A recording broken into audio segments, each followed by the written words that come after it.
안녕하세요. 서연의 바지다의 DJ 민영입니다. 오늘도 좋아요와 구독 버튼 잊지 마시고요. 끝까지 함께 해주세요. 그럼 오늘의 사연 함께 만나볼게요. 안녕하세요. 지금 일하고 있는 일자리에 다들 만족하시나요? 아마 돈 때문에 아니면 마음에 안 들지만 어쩔 수 없어서 혹은 언제든 갈아탈 준비를 하고 계시는 분들 많으시겠죠. 저는 오래 일하던 일자리를 그만두고 자연을 벗삼아 살고 있어요. 다른 것보다 제 아들과 남편을 위해서 그런 결정을 내렸답니다. 어렸을 때 아들과 자주 시간을 보내지 못했어요. 애 낳고 4개월이 채 안 돼서 일터에 바로 복귀를 했고요.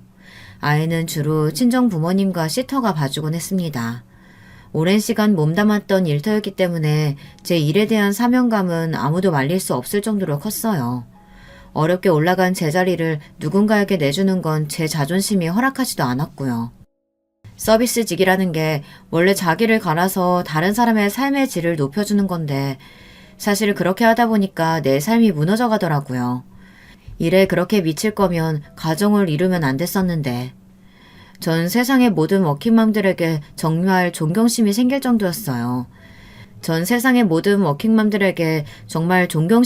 정도였어요. 친정 부모님께도 너무 민폐인 것 같고 아이도 점점 저를 낯설어 하더라고요. 심지어 남편도 저에게 마음이 떠나가고 있었던 데다가 육아에 업무까지 겹쳐서 우울증 증상을 보이더라고요. 남편은 한 가지 일에 집중하고 탐구하는 걸 좋아하는 스타일인데 대기업이라도 어디서든 정치질이 있기 마련이죠. 아무리 열심히 해도 윗사람 비위 맞추고 접대하는 일을 게을리하면 점점 도태되고 일도 뺏기게 되는 게 다반사였나 봐요. 그런 일을 좋아하지도 않을 뿐더러 제가 다 채우지 못하는 육아의 빈자리를 남편이 하려고 하니 너무 고되고 정신적으로 지쳤나 보더라고요. 다른 사람을 행복하게 해주고 싶어서 일을 한다고 하는 사람이 자기 가정은 돌보지도 않는다는 게 말이 안 되는 것 같아 일을 그만두기로 했습니다. 육아 때문에 일을 그만두고 싶다고 했더니 회사에서 계속 말리시더라고요. 사표는 처리하지 않을 테니 언제든지 오면 일할 수 있게끔 제 자리를 공석으로 해주시겠다고 해서 정말 감사하더라고요. 저렇게 말하는 일이 정말 드문 일인데 그 정도로 저는 제 일에 제 모든 걸 걸고 일했답니다. 그래서 더 열심히 하면 좋았을 텐데 같은 후회는 없어요. 하루하루가 너무나 치열한 전쟁이었고 하루하루 저는 그 전쟁터에서 최선을 다해서 살아남았거든요. 일을 그만두고 저와 남편은 긴 상의 끝에 귀농을 결정했어요. 사실 농사를 짓고 싶은 마음은 아니었는데 도심에서 좀 떨어져서 하루하루의 압박 없이 살고 싶다는 남편의 뜻을 존중해서 그렇게 결정했습니다. 시골에서 살아본 적도 없고 농사를 지은 적도 없다 보니까 초반에는 실수가 많았어요. 시장에서 토끼를 팔길래 너무 귀여운 거예요. 집 마당에 공터가 있어서 토끼집을 멋지게 만들어주고 토끼 7마리를 키우기 시작했어요. 세상에 지금 생각하면 지금도 아찔해요. 토끼가 그렇게 다산의 상징인지 꿈에도 몰랐거든요. 7마리는 부지런히 새끼를 낳더라고요. 저는 토끼들도 부모 자식 간에 마땅히 지켜야 할 선이 있을 것이고 그들도 당연히 그 선을 지킬 거라고 생각했던 것 같아요. 하지만 그들의 세상에는 그런 선이 없더라고요. 저 자유로운 아메리칸보다 훨씬 더 자유로운 성생활을 지향하시는 바람에 토끼는 순식간에 100마리가 넘어갔어요. 이웃들도 나눠주고 하다가 도저히 사료값이 너무 많이 들어서 아쉽게 다 팔아버리는 수밖에 없었어요. 돼지도 키웠는데 아무 생각 없이 동네 어른이 이제 새끼 낳을 때 되지 않았냐고 하시며 교배를 시켜주시겠다고 하더라고요. 정력이 멋진 친구였는지 우리 돼지 2마리는 둘 다 엄마가 됐어요. 그때 토끼들도 같이 키우던 때였는데요. 노란 토끼 2마리도 새끼를 뵌 상태였거든요. 색깔이 너무 예쁜 토끼들이라 또 얼마나 예쁜 새끼들이 나올까 기대가 돼서 보금자리를 좀 따로 챙겨주고 싶더라고요. 마침 돼지 우리 옆칸에 비어서 거기 토끼를 넣어뒀어요. 옆칸이랑 이어진 구멍이 있었는데 돼지랑 토끼들이 같이 있는다고 별일 없을 거라고 생각해서 구멍을 막지 않았어요. 그런데 세상에 다음 날 그 예쁜 토끼는 가죽만 남기고 사라졌어요. 엄마 돼지들이 뼈째 냠냠 하셨나 봐요. 몸보신하려고 드셨겠지만 정말 놀라고 무서웠던 것 같아요.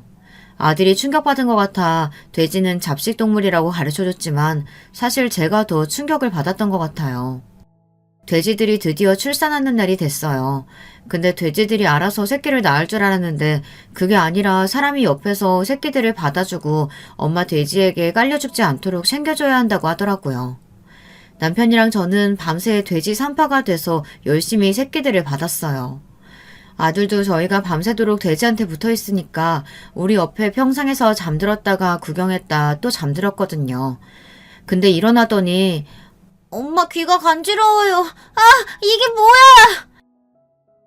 소리를 빽 질러서 갔는데 저도 소리를 지르고 말았어요. 귀에서 구더기가 나오더라고요. 여름이었거든요. 돼지 우리 옆에 있으니까 구더기가 들어갔나 봐요. 한참을 씻기고 난리를 쳤네요. 아들도 그 이후로 다시는 평상에서 안 자더라고요. 애는 무럭무럭 자라고 신나게 먹고 뛰어다니고 틈나면 엎어지고 자니까 정말 무럭무럭 자라더라고요. 아주 건강해졌어요. 어렸을 때 서울에 살 때는 아토피가 정말 심했었는데 지금은 흔적도 없어졌어요. 뭐든 잘 먹고 잘 뛰어다니고 씩씩해졌죠. 그리고 원래 아주 하얀 피부였는데 지금은 아주 까무잡잡해요. 돼지를 키우다 한 마리 잡았는데 한 마리가 양이 엄청 많더라고요. 냉장실이 모자라서 냉장고를 하나 더 샀어요. 한 달 동안 계속 돼지고기 반찬을 먹었어요. 엄마, 돼지가 아직 많은 거지? 근데 이러다 아들 돼지 되겠어. 우리 다른 것도 먹어요. 그럼 다시 토끼 키워서 토끼도 먹을래? 아, 엄마 싫어. 차라리 닭 키워요. 계란 먹을래요. 싫어. 닭은 내가 싫어. 밥은 그럼 네가 줄래? 난 무서워서 못 주겠어. 엄마 그냥 우리 계란 사 먹어요. 한 번은 흑염소는 좀 키우기 편하다는 동네 어르신 말에 키웠는데 아들이 보는 그림책을 다 찢어먹는 바람에 결국 아들의 반대로 퇴출되고 말았어요. 염소가 종이를 그렇게 좋아하는 것도 신기하고 그걸 그렇게 잘 씹어먹는 것도 신기하더라고요. 하루는 동네 어르신이 집에 놀러 오셨어요. 금귤주름 좀 주려고 담가오셨는데 아들이 그게 너무 맛있어 보였나 봐요. 색깔도 예쁘고 금귤이 작고 맛있어 보였나 보죠. 제가 소주잔에 받아 마시는 걸 보고 자기도 마시고 싶었는데 안 주니까 몰래 마셨나 봐요. 평상에서 같이 수다를 떨다가 갑자기 배가 아프다고 하면서 마당 한쪽에 가더니 갑자기 대변을 보더라고요. 근데 갑자기 엄마 이게 뭐야? 에? 그게 뭐야? 뭐 때문에 그래? 이게 뭐야?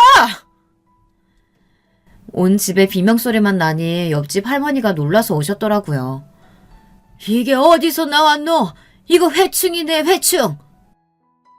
자유로운 식도락가였던 아들은 뭐 가리는 게 없었거든요. 집안의 텃밭에서 나는 상추도 생으로 뜯어먹고 다니고 과일도 따먹고 다니고 눈에 보이는 건 뭐든지 입에 넣고 보다 보니 배에 기생충이 좀 있었던 모양인데요. 시골 오고 나서 회충약을 먹어야 한다는 사실을 잊고 지냈거든요. 금귤주 주신 할머니 덕분에 아들은 더 건강하게 자랄 수 있었지만 회충을 실제로 보니 너무 무서웠어요. 눈으로 기생충을 보게 되니까 정말 당황스럽더라고요. 당장 근처 약국에 가서 약 사와서 저녁에 다 먹였답니다. 시골에 살면서 남편과 저와 아이의 가장 큰 고민은 오늘은 뭘 맛있게 먹을까였어요. 리틀 포레스트라는 영화처럼 사시사철 때에 맞는 건강하고 맛있는 음식들을 먹으면서 행복감도 느끼고 살아가는 재미를 알았답니다. 남편도 대기업에 다니는 멋진 남자였지만 항상 피곤하고 찌들어 있었거든요. 서로 일에 치이고 치이다 귀농해서 농사를 짓게 됐는데 전 정말 쉽지 않을 거라고 생각했거든요. 근데 의외로 남편은 머리가 좋은 사람이라 그런지 농사도 옛날같이 주먹구구식이 아니라 최첨단 시스템을 다 공부하고 알아봐서 갖추더니 기후에 크게 영향을 받지 않고 농사를 지을 수 있는 법을 찾더라고요. 아무래도 가수원 농사나 일반 밭농사, 논농사들은 기후가 어떠냐에 대한 영향을 엄청 크게 받으니까요. 처음에는 과일 농사나 지어보자 그랬거든요. 아들이 수박 먹고 싶다고 노래를 불러서 수박 농사를 짓기로 했어요. 비닐하우스를 짓고 아들 손까지 빌려서 모종에 수정을 해서 수박이 맺도록 열심히 문지르고 다녔어요. 이게 여자고 이게 남잔데 수박이 생기려면 이걸 이렇게 생긴 데다가 문지르고 다녀야 돼. 그래야 수박이 생기는 거야. 먹고 싶은 만큼 빼먹지 말고 열심히 해야 돼. 아들은 수박이 먹고 싶은 만큼 정말 열심히 도와줬어요. 덕분에 얼마 가지 않아 수박이 주렁주렁 달렸어요. 아들은 늘 수박을 구경하며 언제 익을까 늘 설레어했어요. 그해 여름 우리가 사는 이 지역에 몇십 년 만에 폭우가 내렸어요. 진짜 비닐하우스가 다 떠내려가는 줄 알았네요. 밤새 물 퍼내고 또 퍼내고 퍼내느라 정말 녹초가 됐어요. 여보, 진짜 농사가 하고 싶어? 그래도 서울보단 이게 좋아. 알겠어. 둘 다 많이 힘들었던 시간을 지냈고 함께하는 거라 이 정도 힘듦은 그냥 일상 속의 작은 이벤트 같은 일이긴 했어요. 다행히 수박 농사가 완전 망하진 않아서 아들은 원 없이 그해 여름, 겨울에도 수박을 먹었어요. 남편이 지하수를 파놓은 덕분에 정말 편하고 시원하게 먹었죠. 전 겨울에는 수박을 대체 어떻게 키우는지 궁금했는데 전구를 계속 켜서 겨울에도 수박을 키우더라고요. 전기세가 좀 부담스러웠지만 그래도 덕분에 농사는 잘 지었어요. 근데 또 그해 겨울에 몇십 년 만에 폭설이 오더라고요. 무거운 눈에 비닐이 다 늘어나고 내려앉고 정말 난리도 아니었어요. 여름이랑은 또 전혀 다르더라고요. 비는 고인 걸 털어내면 되는데 이건 무게가 있으니까 게다가 눈이 너무 해도 너무 오더라고요. 비닐하우스를 지키느라 밤새 또 고군분투를 했답니다. 제 평생 살면서 그렇게 눈이 많이 쌓인 건 처음 봤어요. 여기가 한국인지 러시아인지 눈이 허리까지 내려서 쌓이더라고요. 아들은 눈싸움을 원 없이 할 수 있을 줄 알고 좋아했는데 자기 키만큼 높이 쌓인 눈을 보고 당황하더라고요. 2번의 경험으로 남편은 큰 깨달음을 얻어서 수박은 접자고 하더라고요. 아주 튼튼하게 특용 작물용 하우스를 제대로 새로 짓고 지하수도 파서 농업용수로 쓰고 희소성이 있는 과일이나 특용 작물들을 재배하기 시작하더라고요. 남편이 나 몰래 농고나 농대를 나온 게 아닌가 생각될 정도로 정말 잘하더군요. 매일 연구에 연구를 거듭해서 나온 결과겠지만 정말 투자한 게 아깝지 않을 정도로 농사가 잘 돼서 수입이 쏠쏠했어요. 기후의 영향을 받지 않는 게 정말 좋았어요. 비가 와도 눈이 와도 상관없고 가뭄에도 크게 걱정이 없었으니까요. 저희가 키우는 특용작물들은 고정적으로 매입하려고 하는 곳이 생각보다 많았어요. 저희가 어디에 매입할지 조건을 보고 고르면 되는 거였는데 참 행복한 고민이더라고요. 흔하지 않은 과일이랑 특용작물들 위주로 농사를 지어서 그게 돈이 되니까 주변에도 알려달라고 하는 사람들도 많고 기술을 배우고 싶어하는 사람들도 많이 찾아왔어요. 그래서 초기 투자 비용과 여러 가지 공부를 해야 하는 것들에 대해 알려주면 지레 포기하고 배우지 않겠다고 하고 돌아가는 사람들도 많더라고요. 남편은 대체 어떤 노력들을 기울였던 건지 얼마나 절박하게 매달려서 터득했는지 마음이 좀 아프기도 했어요. 하지만 자랑스럽고 참 대견했어요. 일 마치고 와서도 책을 보고 연구하고 힘들지 않냐고 하니까 참을만 하다고 하더라고요. 서울에 있을 때가 더 힘들었기 때문에 지금은 몸은 좀 피곤해도 마음이 편하다고 하더라고요. 사람은 정말 마음 편한 게 최고인 것 같아요. 그렇게 하루하루 알차게 노력하고 애써서 그런 걸까요?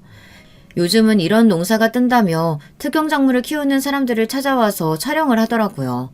방송국에서도 달라진 농업의 현황을 보여주고 싶다고 저희한테 양해를 구하고 촬영을 했어요.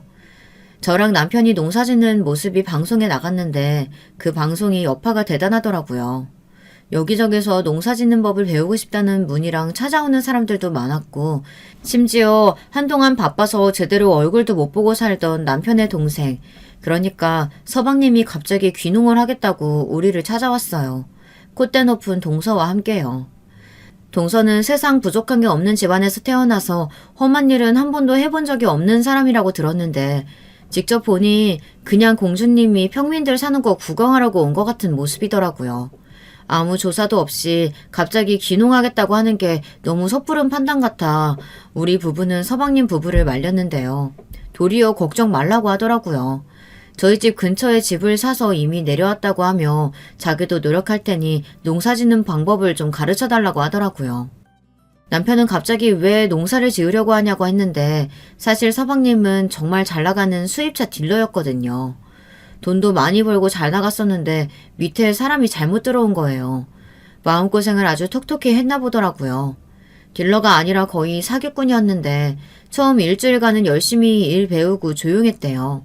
그런데 상황 파악을 쫙 하더니 갑자기 어떤 고객들한테는 차량 업그레이드 금액을 더 올려 현금으로 받고 더 싸게 해주는 것처럼 사기를 치고, 일하는 곳에서는 너무 짜게 굴어 어쩔 수 없이 할인된 금액으로 팔았다고 보고하고, 혼자 뒷돈을 두둑하게 챙기다가 서방님과 같이 한 일이라고 모함을 했었나 보더라고요. 서방님이 이런 방법이 있다고 알려준 대로 한 것뿐이라고요. 고향 후배라는 말에 좋게 보고 이런저런 팁도 알려주고 잘해줬는데 도리어 은혜를 원수로 갚는 걸 보고 사람한테 신물이 나서 일을 그만뒀대요. 일은 그만둬서 수입은 부족한데 동서도 서울에 있으면 계속 쇼핑만 다니고 씀씀이가 감당이 안 될 것 같아 고민을 엄청나게 하고 있었대요. 근데 그때 우리 부부가 방송에 나오는 걸 보고 우리도 이제 좀 다르게 살아보는 것도 좋을 것 같아 내려왔다고 하더라고요. 우선 형이 있어서 안심이 되고 믿을 수 있는 것도 있었고요. 형수랑 같이 있으면 부인이 좀 바뀔 것 같아서 내려왔다고 하는데 그 얘기를 듣는 순간 좀 생각이 많아지긴 했어요. 저 사람이 과연 바뀔까? 보면 그 생각밖에 안 들더라고요. 시골에 있는데 넓은 책 유럽 나들이 모자에 양산 선글라스까지 하고 원피스를 곱게 차려입고 우아하게 동네를 돌아다니더라고요. 동네에 외계인이 내려온 것처럼 정말 이질적인 풍경이었어요. 아들은 숙모 오셨다고 텃밭에서 방울토마토도 따와서 주고 동네 똥강아지들 이름도 알려주고 그러더라고요. 그닥 관심이 있는 것 같진 않았지만 아들의 동네 소개를 그래도 흥미롭게 다 듣더라고요. 평소에도 그렇게 살았는지는 모르겠지만 식사 때가 됐는데 가만히 앉아서 집에 돌아갈 생각을 안 하더라고요. 저녁 때인데 집에 가서 서방님 저녁밥 준비 안 해요? 형님이 저녁밥 준비하시는데 제가 왜 저녁밥을 준비해요? 전 너무 어이가 없어서 버릇을 좀 고쳐줘야겠다는 생각이 들더라고요. 전 싸가지 없는 사람도 싫지만 다른 사람을 당연한 듯이 부려먹는 사람도 정말 싫었거든요. 세상에 공짜는 없죠, 동서. 오늘은 처음 왔으니까 밥을 주겠지만 내일부터 서방님 밥은 동서가 직접 해서 드려요. 여기 말고 동서 집에 가서 먹고요. 참 각박하시네. 가족끼리 오랜만에 만났는데 밥 먹는 걸로 그렇게 선 그을 필요 없잖아요. 특별히 고급지고 좋은 반찬도 없을 거면서. 네, 그런 좋은 반찬도 없으니까 댁에서 서방님 밥 직접 챙겨주라는 거죠. 그게 자신 없으면 여기 와서 밥도 같이 차리고 설거지도 해야 돼요. 남편들 일하는데 참도 갖다 줘야 하고요. 그게 싫으면 알아서 댁에서 차려 드세요. 동서는 한참 입을 삐죽거리더라고요. 소박한 밥상을 보고 더 어이없는 표정이었는데 지율이가 잘 먹는 걸 보고 찝찝해하면서 된장찌개를 한술 뜨더라고요. 그러고는 다른 반찬도 조용히 맛보더니 밥을 2공기나 먹고 갔어요. 자기도 그런 자기 모습에 어이없어하며 참 맛있게 먹더라고요. 동네 어른들이랑 같이 품앗이를 해서 벼농사를 지었거든요. 이 집이 일손 부족하면 또 그리로 도와주러 가고 저 집이 일손이 부족하다 하면 또 그 집에 일을 도와주러 가고 그리고 좋은 게 있으면 서로 나누는 그런 정이 참 좋았어요.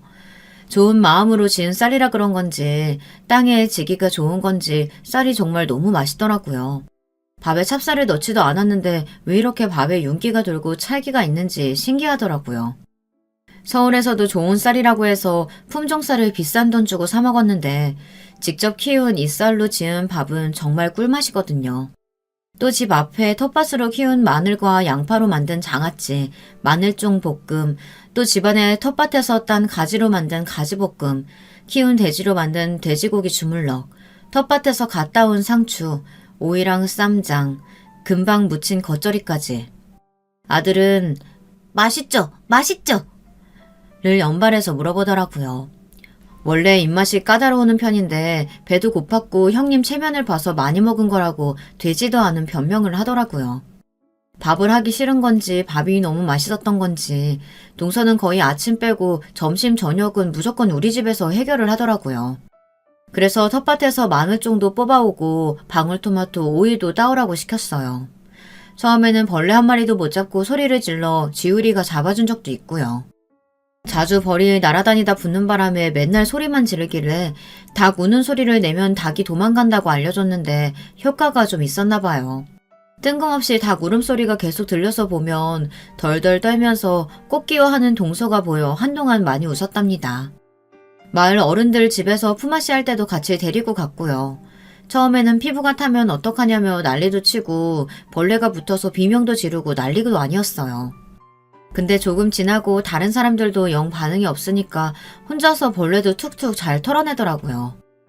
그렇게 동서는 점점 더 편안하고 여유 있는 사람으로 바뀌어갔어요. 처음에는 삶의 재미도 없고 오로지 외양을 꾸며서 만족하려고 하는 것처럼 온갖 명품들도 치장하고 그걸 보여주는 것 외에는 관심 없는 사람 같았거든요. 그래서 동네 어른들을 봐도 선글라스 끼고 아는 척도 안 했어요. 그러다 점점 관심받고 사랑받고 싶었는지 시골 어른들한테 이게 샤넬이다, 이게 루이비통이다 라고 막 자랑하고 돌아다니더라고요. 근데 얘기해도 뭐? 무슨 똥? 옷 이름이 왜 똥이래? 왜 그런 냄새나는 이름을 지었냐? 이런 소리만 들어대니까 슬슬 꾸미는데 힘이 빠지는 모양이었어요. 처음에는 지우리한테도 그렇게 마음을 열지 않았어요.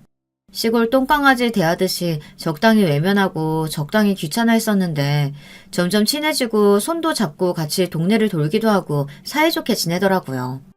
지유리한테 점점 마음을 열기 시작하더니 저보다 지유리를 더 많이 찾더라고요. 아이들은 편견이 별로 없으니까 대화하기도 더 편해서인 것 같더라고요. 동서는 어려서부터 부잣집에서 자랐는데 돈 버는데 급급하고 자식한테 애정과 관심이 부족한 부모 밑에서 자라서 그런지 표현하는 방법도 서툴고 자기 감정을 표현하는데도 많이 서툰 사람이었어요.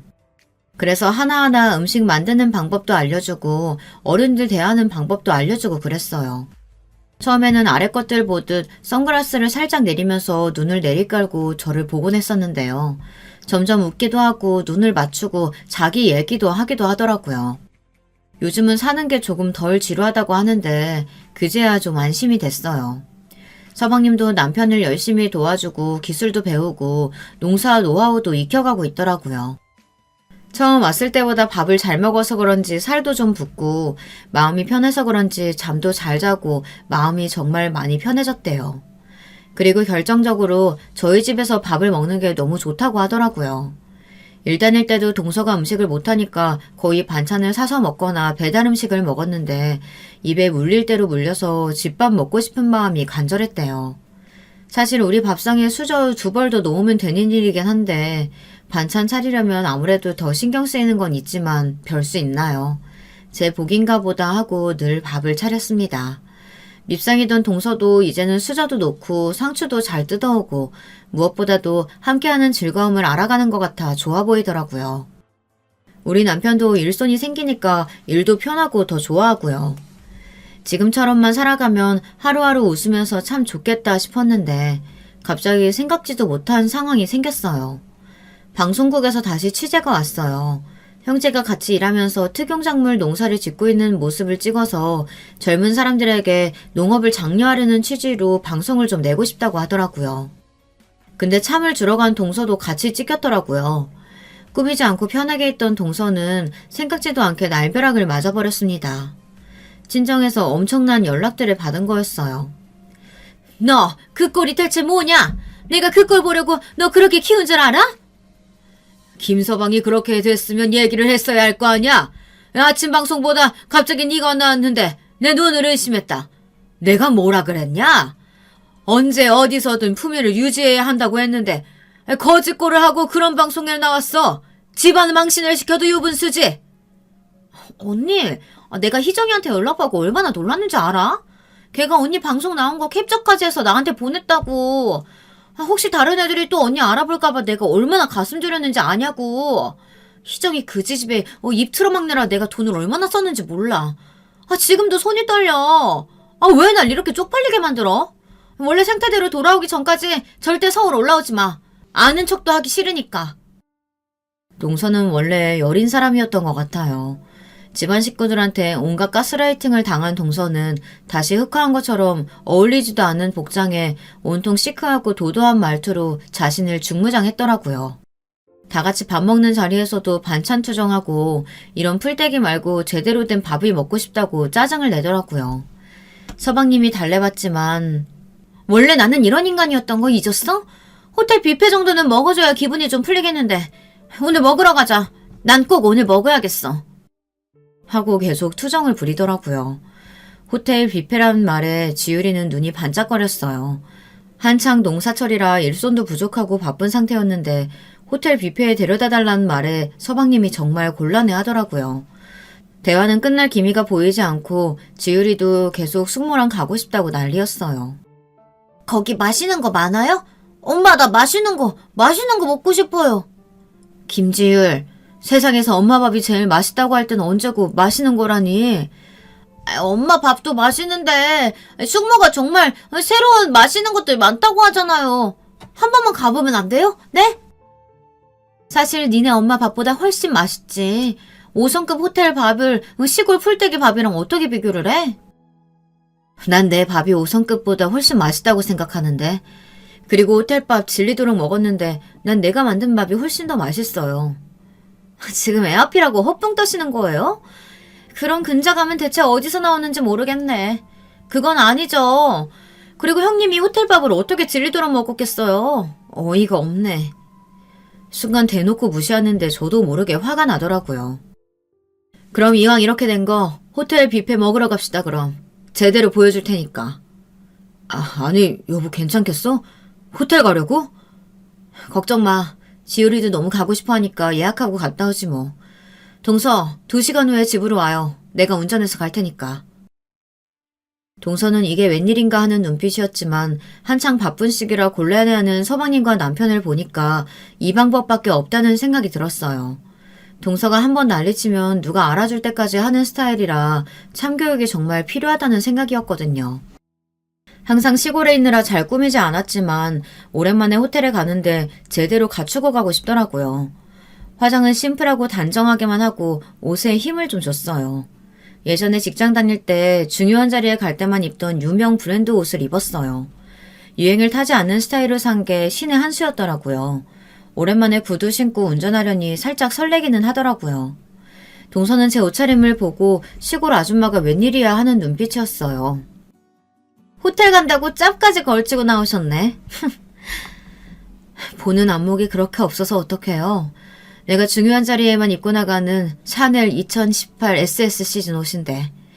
어렸을 때부터 부자였던 사람들은 이런 거 빠삭하게 알고 있는 줄 알았는데 아닌가 봐요.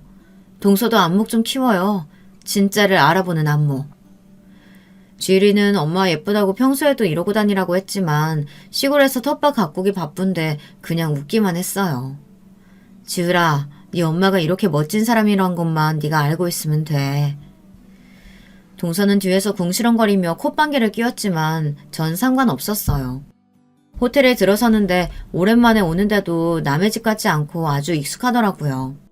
자기가 리드해서 호텔을 안내하려고 했던 동서는 제가 호텔을 이곳저곳 너무 잘 알고 있으니 약간 당황하더라고요. 저는 아주 자연스럽게 뷔페장으로 갔고 동서는 비꼬기 시작했어요. 아니 형님은 얼마나 자주 호텔을 드나들었길래 길 한 번 헤매는 법이 없대요? 수상하게. 왜? 젊은 시절 호텔을 마르고 닳도록 왔다 갔다 해서 그래요. 호텔 잘하는 게 나쁜 거야? 나는 자랑스러운데. 아니 애도 앞에 있는데 참 오픈마인드시네요. 세상에. 지율이는 처음 보는 화려한 장식들과 엄청난 호텔의 음식들에 온통 마음이 뺏겨 우리 얘기는 듣지도 않더라고요. 엄마 빨리 가요. 김지율, 엄마가 호텔에서 어떻게 행동해야 하는지 알려줬지? 목소리 낮추고 다른 사람들도 호텔에 행복하려고 왔는데 그 사람들의 행복한 시간을 방해하면 안 되지. 자, 가자.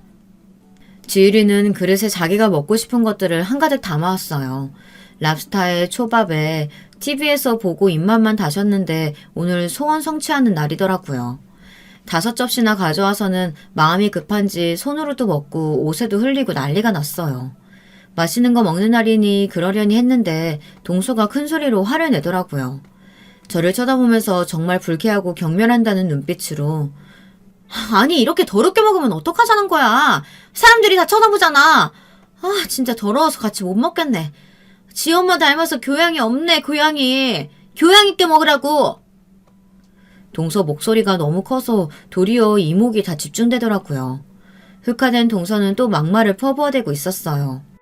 아 정말 짜증나. 모처럼 왔는데 이게 무슨 망신이야 진짜. 네 목소리가 더 부끄럽다고 얘기해주려다 참고 있는데 갑자기 지배인님이 오시더라고요.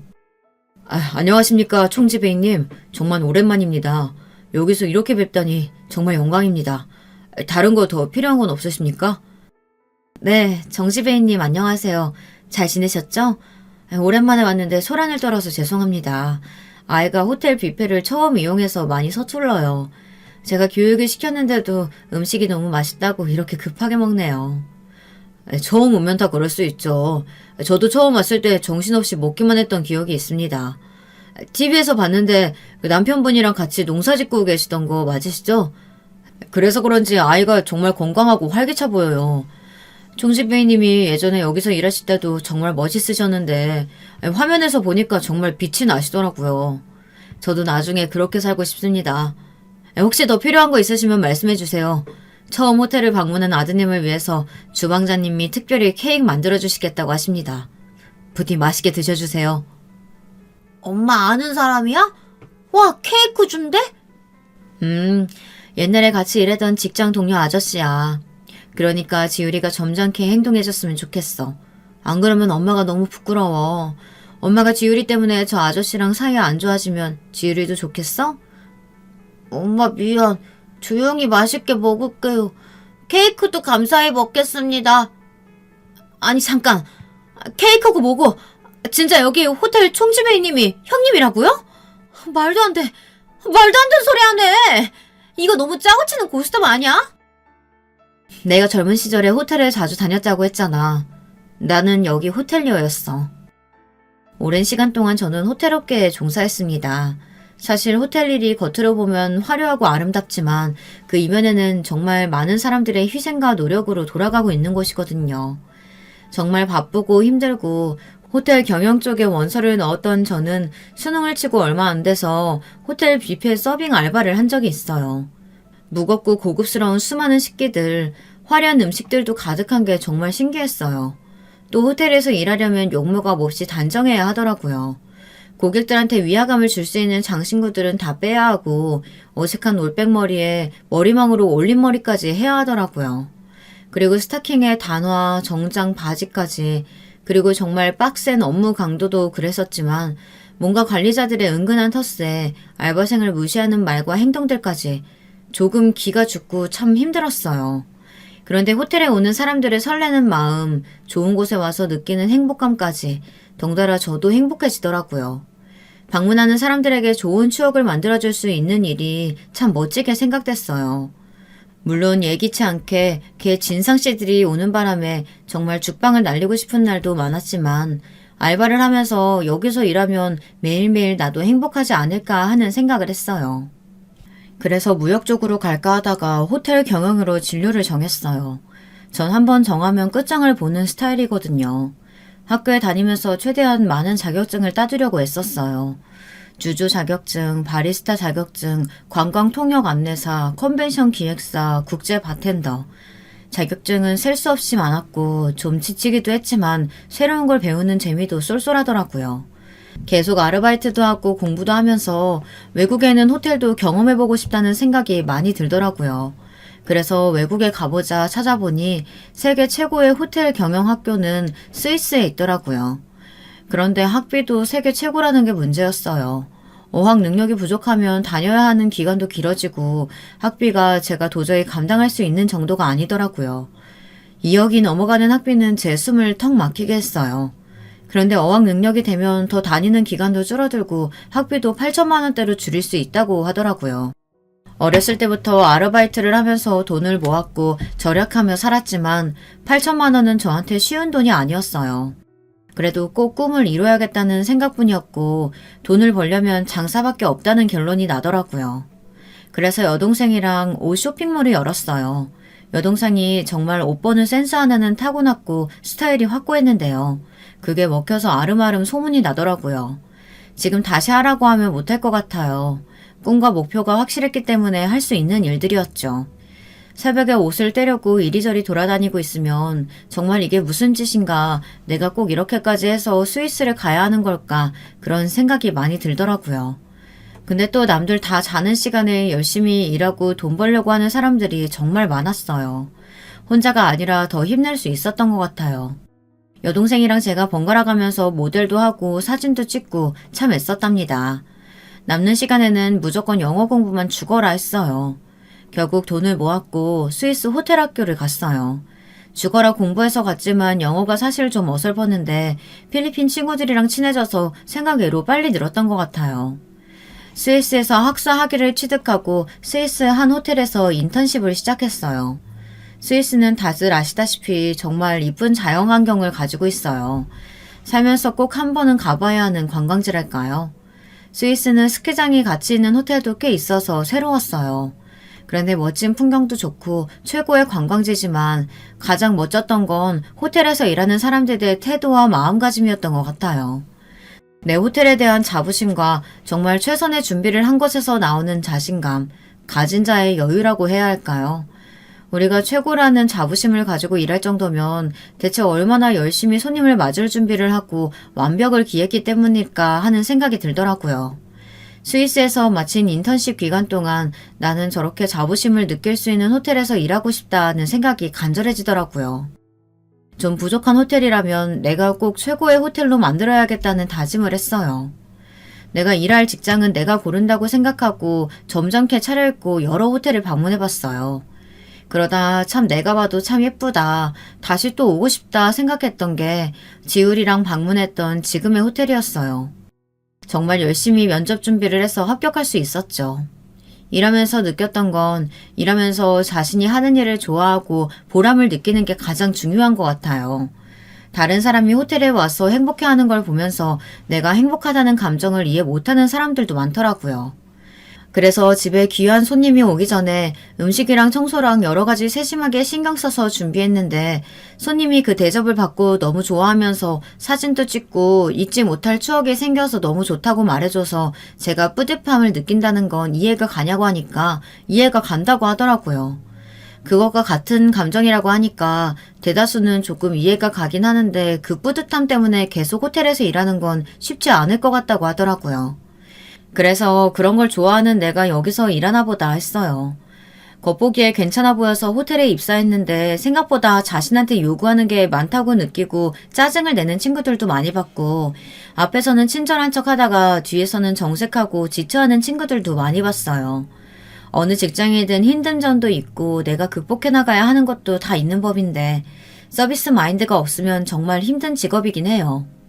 귀국해서 여러 호텔을 돌아보고 정말 내가 일하고 싶은 호텔에 면접을 봤어요. 제 스스로 장사해서 학비를 마련하고 스위스 호텔 학과를 졸업했다는 사실을 알고 그 일지를 높게 사주셔서 바로 합격할 수 있었어요. 하루하루가 고되고 새로 외우고 습득해야 하는 사실도 정말 많더라고요. 밥 먹으면서도 외우고 화장실에서도 외우고 자기 전에도 오늘 외웠던 걸 다시 복습하기도 하고 생각나지 않으면 다시 한번 외우고 잤죠. 쉬는 날에는 호텔 주변 맛집이랑 동네별로 유명한 맛집들을 돌아다니면서 여행 왔을 때 꼭 가보기 좋은 곳을 직접 가보고 고객들에게 알려줄 추천 리스트를 만들었어요. 저라고 쉬고 싶은 마음이 없는 게 아니었어요. 하지만 최고가 되려는 목표가 저를 언제나 불타오르게 했어요. 짧게나마 유학 경험이 있고 스위스 호텔에서 일한 경험이 있다는 걸 좋게 봐주셔서 VIP 고객 응대하는 팀에 빨리 합류할 수 있었어요. 그때그때 응대를 잘한 덕분에 여러 번 최고의 사원으로 뽑힐 수 있었죠. 전 더 욕심이 생겨 연차가 쌓인 후엔 호텔 경영사 자격증도 따고 레클레도어 정회원이 되기 위해 정말 젖먹던 힘을 다했던 것 같아요. 호텔에 방문하는 내 외국인들 고객들이 신뢰할 수 있는 지역 전문가가 되기 위해서 레클레도어 배지도 획득했어요. 단어부터 생소하기만 한 이 배지가 의외로 영향력이 참 크더라고요.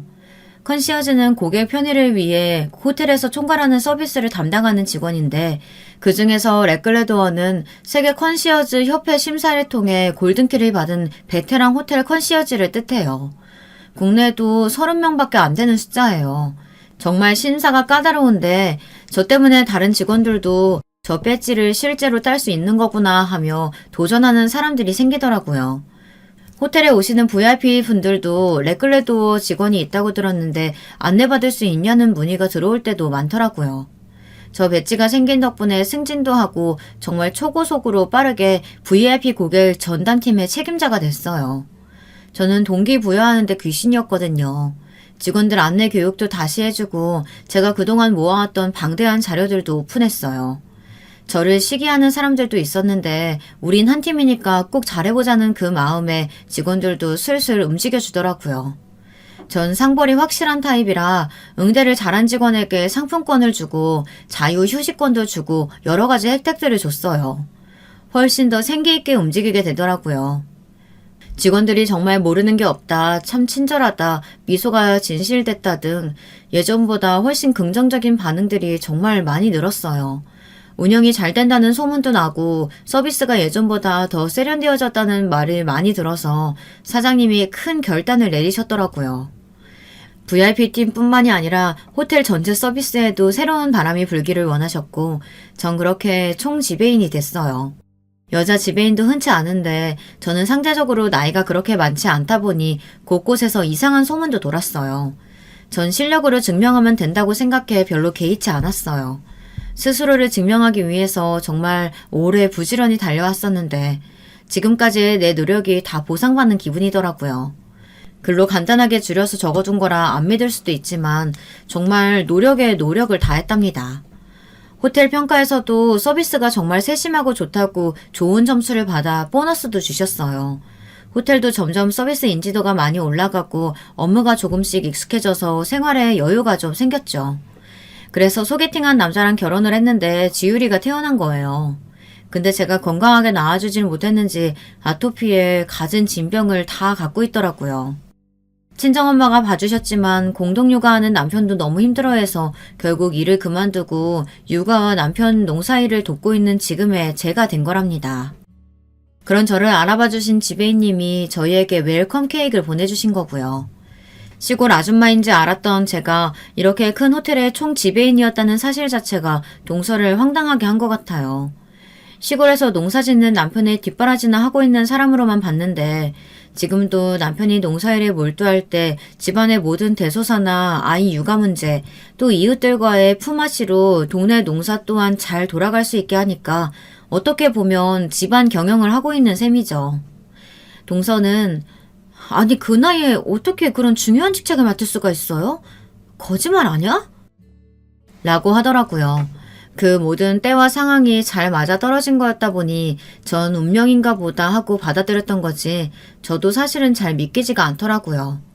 처음에 그 자리에 앉았을 때도 높은 자리라 좋은 것보단 어떻게 업무 체계를 잘 돌아갈 수 있도록 할 수 있을까 그런 고민들만 했던 것 같아요. 제가 세계에서 인정해주는 렉글레도어 자격을 얻었을 때 호텔의 경영진들은 고민을 많이 했다고 하더라고요. 기존에 있던 총괄 지배인이 사임하겠다는 얘기도 한 상태였고 전체적으로 뭔가 정돈되어 있지 않은 서비스 질을 개선하고 싶은 마음이 컸는데 그때 마침 제가 세계에서 인정받는 호텔리어가 된 거였죠. 그래서 VIP 전담팀을 맡게 했는데 거기서도 직원들을 잘 가르치고 좋은 효과가 나타나니 모험이라고 생각하고 저를 총괄 지배인으로 임명한 거였어요. 동서, 꿈이 있었어요? 나는 최고의 호텔리어가 돼서 사람들이 왔을 때 정말 행복감과 좋은 추억을 가지고 갈 수 있는 호텔을 만드는 게 내 꿈이었어요. 그래서 내 젊은 나를 온통 커리어 만드느라 제대로 놀아본 적도 쉬어본 적도 없어요. 호텔에서는 그런 나를 알고 크게 써준 거고요. 나도 가만히 앉아서 높은 자리에 올라가고 있었으면 좋겠다 이런 꿈만 꿨다면 별로 달라질 것도 좋아질 것도 없었을 거예요. 한 번도 뭔가 간절하게 원하고 그걸 위해서 노력했던 적이 있어요? 그런 게 없어서 늘 불안하고 감정 조절도 안 되고 쉽게 무력감에 빠지게 되는 것 같아요. 나는 그렇게 원했던 그 일을 하며 정말 최선을 다했어요. 고객이 원하면 그건 어렵습니다, 안 됩니다 할 수가 없어요. 그래서 고객이 구해달라고 하는 과일이나 포도주, 치즈, 인형, 속옷 같은 거 구해려고 비행기 수배하고 선박도 수배하고 외국에서 물건 가져오기도 여러 번 해봤어요. 그토록 자부심 넘치게 사랑했던 그 직업을 가정을 위해서 잠시 내려놓고 있는 중이에요.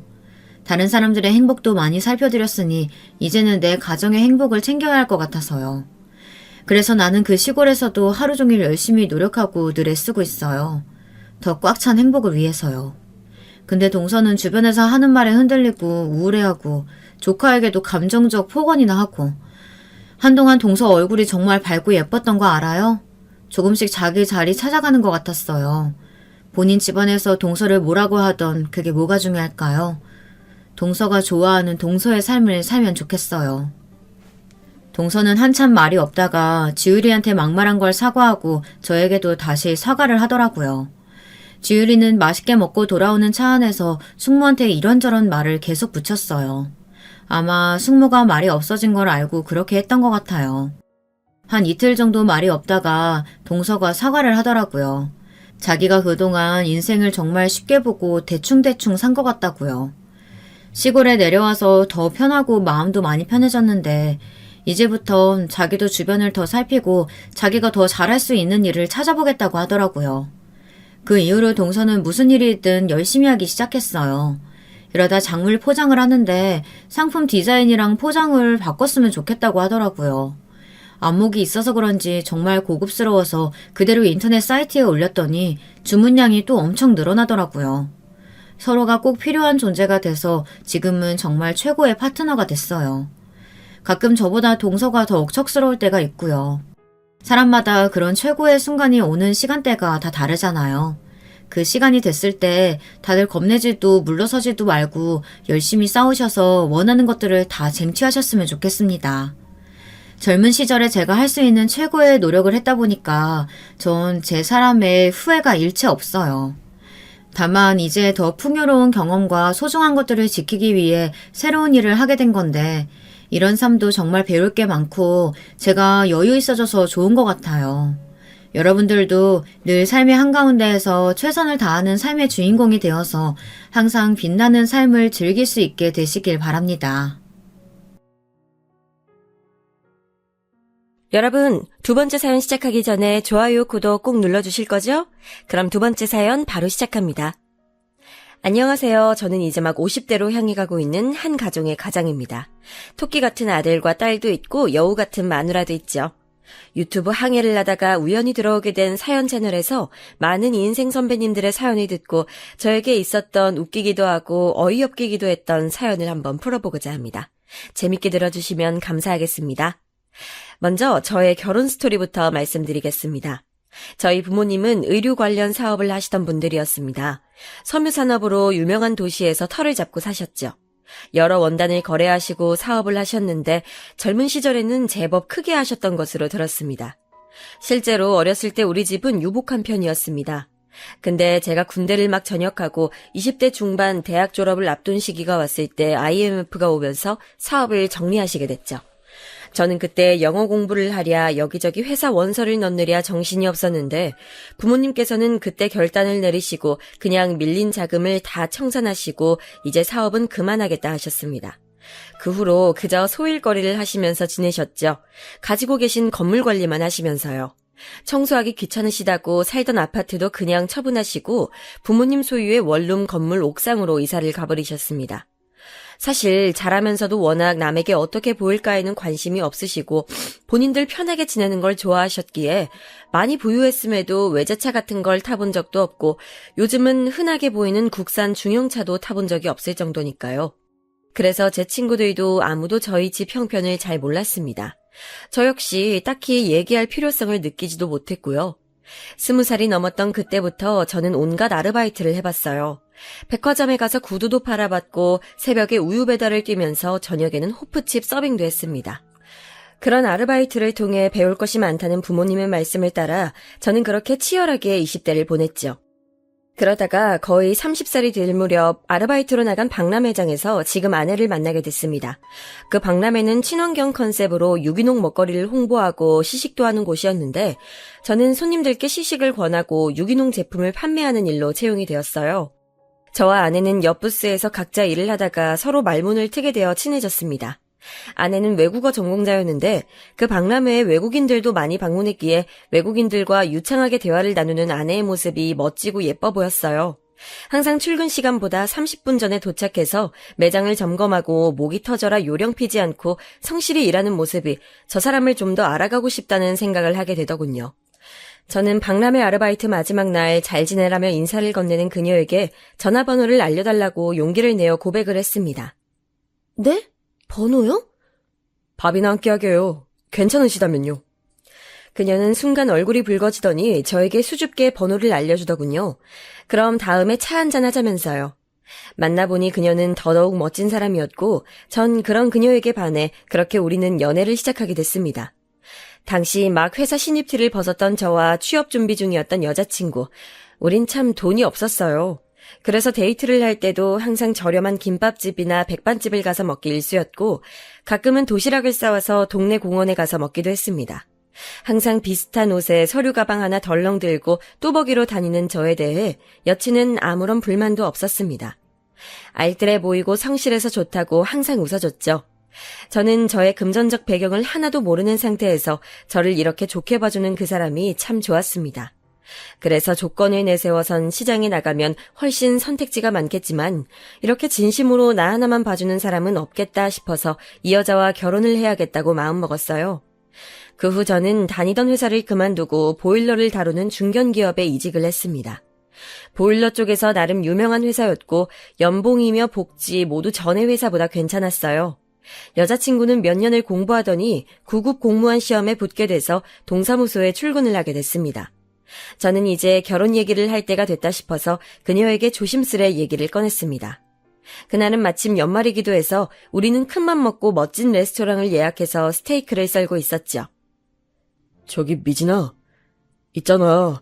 우리 이제 취업도 확정되고 했는데 이제 그만 결혼하는 건 어떨까? 어? 오빠 방금 뭐라고 했어? 저는 손을 살짝 떨면서 미리 사둔 반지 케이스를 아내에게 줬습니다. 작지만 다이아가 박힌 심플한 반지였어요. 매장에서 인기 디자인이라고 해서 심사숙고해서 고른 것이었습니다. 여자친구는 반지 케이스를 열어보더니 한동안 아무 말이 없었어요. 나랑 결혼해줄래? 내가 평생 손에 물 안 묻게 해준다는 말은 못하겠지만 같이 고생한 만큼 노후에 우리 행복하게 살 수 있게 잘할게. 사랑한다. 전 아무 말이 없는 것이 불안했지만 소신껏 여자친구에게 정식으로 청혼을 했습니다. 그런데 그녀가 갑자기 눈물을 흘리는 것이었어요. 기쁨의 눈물이라고 하기에는 좀 석연치 않았습니다. 오빠, 실은 나 있잖아. 그렇게 울면서 그 사람은 갑자기 부모님과 언니들 얘기를 하기 시작했습니다. 그녀의 집은 평범한 중산층 집안이었어요. 아버지는 회사원이고 어머니는 가정주부셨죠. 위로는 언니 둘이 있었습니다. 근데 전부터 저와 만나는 것을 부모님도 언니들도 마음에 들어하지 않았다고 하더군요. 이유는 제가 전문직도 아니고 대기업에 다니는 것도 아닌데다가 하고 다니는 꼬락서니를 보아하니 집에 돈도 없어 보이기 때문에 결혼을 하면 고생할 게 뻔하다는 겁니다. 내가 돈이 없어 보여서? 엄마 아빠가 하도 물어서 다 말해버렸거든. 저희 부모님이 어디 사냐고 해서 어느 동네에 사시는지 또 골목 위에 있는 원룸 꼭대기에 산다고 말했던 것부터 낡은 스타렉스를 끌고 다닌다는 것까지 모든 것이 돈 없다는 증거 아니냐고 가족들이 계속 반대해왔다고 해요. 거기다 큰언니는 자산운용회사에 다니는 남편을 두고 있고 둘째 언니는 요즘 세무사, 약사 등 꽤 전문직에 잘나가는 남자들과 외제차를 타고 데이트를 하며 그렇게 막내 동생의 연애를 참견하고 무시하곤 한다는 것이었어요. 언니는 얼마나 심한지 몰라. 나 고생만 한다고. 그렇게 살면 안 된다면서. 나도 듣기 싫어 죽겠는데. 그래서 당장 결혼을 하려고 해도 내가 모은 돈은 1,000만 원밖에 없고 오빠도 돈이 없을 텐데 신혼집은 어떻게 마련하고 또 그런 무시를 당하면서 반대하는 결혼을 할 수 있을까? 난 모르겠어. 거기다 집에서는 공무원 시험에 합격한 올해 초부터 계속 선을 보라고 압박을 주고 있다는 얘기였죠. 그러면서 그녀는 제 손을 잡고 울면서 말하더군요. 우리 그냥 우리끼리 혼인신고 올려버릴까? 난 오빠와 함께라면 단칸방에서 시작해도 괜찮을 것 같아. 정말 헤어지기 싫은데. 저는 솔직히 지고지순한 그녀의 마음에 깊은 감동을 받았습니다. 이렇게 마음이 깨끗하고 착한 사람을 놓치고 싶지 않았어요. 그래서 그날 그녀에게 제 상황을 솔직하게 털어놨죠. 사실은 부모님께서 예전에 사업을 크게 하셨고 사업을 접으면서 건물 몇 채와 땅, 상가를 가지고 있으며 상속세금을 걱정하셔서 이미 내 앞으로 상당 부분 증여를 마친 상태라는 것을요. 그래서 내가 가지고 있는 재산은 이미 100억 정도는 될 것이라는 얘기도 했습니다. 여자친구는 너무 놀란 나머지 토끼 눈이 되더군요. 텔레비전 뉴스에서나 나오는 줄 알았던 100억대 부자가 가난한 줄 알았던 자기 남자친구라고 하니 당황한 기색이 역력했습니다. 저는 그러니까 신혼집이며 뭐며 걱정할 것은 하나도 없다고, 다만 나도 부모님처럼 검소하게 살고 싶다고, 남들 눈에 어떻게 보이든 난 내 소신껏 소박하게 신혼집을 얻고 살고 싶으니 결혼 허락을 받는 과정에서 내 재산에 관한 얘기를 다 털어놓진 않았으면 한다고 말했습니다. 그동안 부모님의 경험으로 보아 돈이 많다는 것을 주변에서 알게 되면 보험이다 뭐다 하면서 귀찮게 하는 사람도 많아지거니와 돈 빌려달라고 졸업한 지 20년, 30년 만에 친구들이 전화가 와서 매달리는 등 너무 피곤하고 힘든 일들이 많았기 때문이라고 저는 그녀를 설득했죠. 미안한 말이지만 언니들의 태도로 봐서 귀찮게 할 것 같은 불길한 예감도 들었거든요. 여자친구는 처음에는 가족들에게 숨긴다는 것을 내키지 않아 했지만 저의 오랜 설득으로 마음을 돌려 그렇게 우리는 여자친구의 가족들께 인사를 가게 됐습니다. 예약된 한정식집으로 가서 그녀의 가족들을 만나던 날 저는 회사 면접 때 샀던 검정 양복을 갖춰 입고 나름 백화점 매대에서 산 5만 원짜리 넥타이를 하고 차려입고 갔습니다. 여자친구의 가족들은 그런 저를 아래 위로 훑어보면서 말을 시작했어요. 자네도 알다시피 내가 자네를 썩 좋아하지 않았단 건 알 거야. 예, 알고 있습니다. 근데도 허락한 건 우리 딸아이가 자네를 너무 좋아해서 내 그 마음을 말릴 수 없어 허락한 거네. 이제부터 자네가 알아야 할 것들을 얘기해 주겠네. 그러면서 집안 형편은 어떤지, 결혼하게 되면 남자가 집은 해오는 거 알고 있냐는 등 여러 가지 걱정인지 깎아내리기인지 모를 소리들을 해댔습니다. 이제 취직도 했는데 차도 한 대 사고 아파트 살 정도 돈을 마련하고 결혼을 했으면 좋겠다는 얘기들이었습니다. 저는 부모님은 원룸에 새를 살고 계시긴 하지만 소일거리를 하고 계셔 제가 부담할 부분은 없고 저는 제 월급 형편에 맞는 신혼집과 자동차를 구매할 예정이라고 말씀드렸습니다. 그리고 제 명의로 가지고 있던 20평대 아파트 이름을 대면서 이 아파트에 전세로 들어갈 생각으로 전세금은 맞춰두었다고 말씀드렸어요. 근데 부모님과 언니들은 전세가 웬 말이냐고 매매를 해야 한다고 하더라고요. 참, 신혼부부가 이제 시작하는데 무조건 매매를 해야 한다니 이해 가지 않았어요. 하지만 자리가 자리인 만큼 저도 말을 마쳤습니다. 예, 알겠습니다. 몇 년 안에 아파트를 살 수 있게 할게요. 열심히 살면 충분히 할 수 있을 겁니다. 그래, 그래야지. 물론 제가 부족한 조건인 건 맞고 걱정도 있으시겠지만 미래는 대비되어 있으니 걱정 안 하셔도 됩니다. 또 아내가 번 돈은 아내가 모으거나 쓸 수 있게 해줄 것이고 저는 회사를 다니며 부업도 할 생각이라고 저를 믿고 맡겨달라고 재차 말씀드렸습니다. 모든 제 얘기를 들은 여자친구의 부모님은 표정이 점점 환해지더라고요. 그러더니 사람이 성실해 보이고 지금은 돈이 많지 않아도 소신이 있어 보인다며 결혼을 허락해 주시더군요. 하지만 그 와중에 저를 바라보는 언니들 표정은 좀 좋지 않았지만요. 여자친구의 언니라는 사람들은 미인들이긴 했지만 둘 다 성형수술한 얼굴에 비싼 가방을 들고 화려하게 치장하는 데 열중하는 타입 같아 보였습니다. 저는 어떻게 한부모에게 태어났는데 아내와 언니들이 완전 다를 수가 있나 너무 신기했어요. 나중에 아내가 된 여자친구에게 물어보니 언니들이 너무 어릴 때부터 치장에 관심을 보이고 아르바이트한 돈으로 몽땅 옷을 사버리거나 학원비를 가져다 미용실에 가서 써버리는 등 사고를 쳐서 부모님이 속을 많이 썩으셨고 계속 남친을 바꿔대는 언니들에게 자신은 완전히 질려서 아예 반대로 지냈던 것 같다고 하더군요. 저는 진짜 실속이 뭔지도 모르는 사람들이라는 생각에 어이가 없어 웃음이 나더라고요. 그렇게 비웃고 무시하던 자신의 동생이 얼마나 부자 남자를 잡았는지 알면 얼마나 배 아파할까 그런 생각이 들었습니다. 우리가 결혼을 준비할 때 아내의 큰 언니는 이미 결혼한 상태로 30평대 아파트를 자가로 가지고 있었고 둘째 언니는 세무사와 결혼을 준비 중인 상태였습니다. 5월 신부가 꿈이라던 둘째 언니는 결혼해도 쓸데없는 사치를 엄청나게 부리더군요. 유명 호텔에서 코스 요리를 대접하는 결혼식을 해야 하고 예단이며 혼수며 쓸데없는 허례허식을 해야 한다고 날뛰며 아내의 부모님이 빚까지 내게 만들었습니다. 거기다 신혼여행은 몰디브로 간다고 하더군요. 저는 그런 둘째 언니의 모습이 너무 한심했지만 어차피 제 아내가 될 것도 아니고 해서 그냥 지켜보며 우리는 소박하게 결혼식을 하자고 아내를 설득했습니다. 아내는 처음에는 그래도 언니가 결혼식을 너무 성대하게 하는데 너무 소박하게 하면 좀 그렇다고 걱정을 하더니 결심을 굳힌 듯 제 말에 동의를 해주더군요. 그래, 당신 말이 맞아. 당신 말대로 언니들 때문에 흔들리지 말고 우린 우리대로 하는 게 좋겠어. 예정했던 대로. 허나 결혼을 준비하면서도 저는 그놈의 언니들 때문에 스트레스를 받았습니다. 사사건건 아내를 따라다니면서 그날 하루 입을 드레스를 외국 명품 브랜드로 해야 한다거나 메이크업샵을 고르는데 돈 칠갑을 하려 들지 않나 정말 힘들었어요. 거기다 저한테 전화까지 해서 그러더라고요. 평생 한 번 입는 드레스고 메이크업인데 화려하게 해야 되지 않을까요? 신부가 초라하면 그게 어디 결혼식이에요? 애가 워낙에 씀씀이가 소소하고 말을 잘 못하니까 내가 대신 말해주는 거예요. 아, 예. 암튼 그게 원래 맞는 거니까 그렇게 해봐요.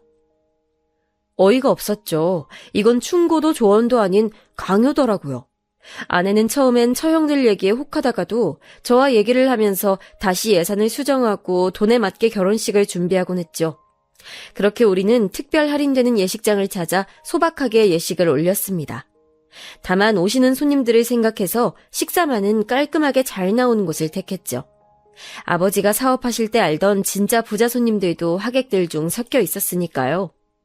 처음에 제가 연애 결혼을 하겠다고 말씀드렸을 때 내키지 않아 하시던 저희 부모님은 제가 데려온 아내를 보자 마음에 쏙 들어하시는 눈치셨습니다. 요즘 아가씨답지 않게 치장도 요란하지 않고 참하고 조신해 보인다고, 돈도 허투루 쓰지 않는 것 같아 더욱 좋다고 하시면서요. 결혼 과정에서 아내의 처형들 얘기를 했더니 부모님 역시 다 오픈하지 않는 게 좋겠다고, 아내가 처형들과 너무 친하게 지내지 않도록 중심을 잘 잡을 수 있게 항상 잘 살피라고 하시더군요. 그렇게 저는 아내와 무사히 결혼을 하고 결혼 후 1년 뒤 아들을 낳고 또 2년 뒤 딸도 낳고 오순도순 꿈에 그리던 가정을 꾸리며 살았습니다. 우리 둘 사이는 한결같이 문제가 없고 좋았지만 남들은 잘 겪지 않을 것 같은 스트레스가 저에겐 있더군요. 바로 처가의 동서들 사이의 문제였습니다. 제가 형님이라고 불러야 하는 큰언니의 남편과 둘째 언니의 남편들은 딱 그 아내들의 모습과 같이 대단한 속물들이더군요. 말 그대로 보이는 것으로 사람을 판단하고 괄시하며 괴롭히는 타입들이었습니다.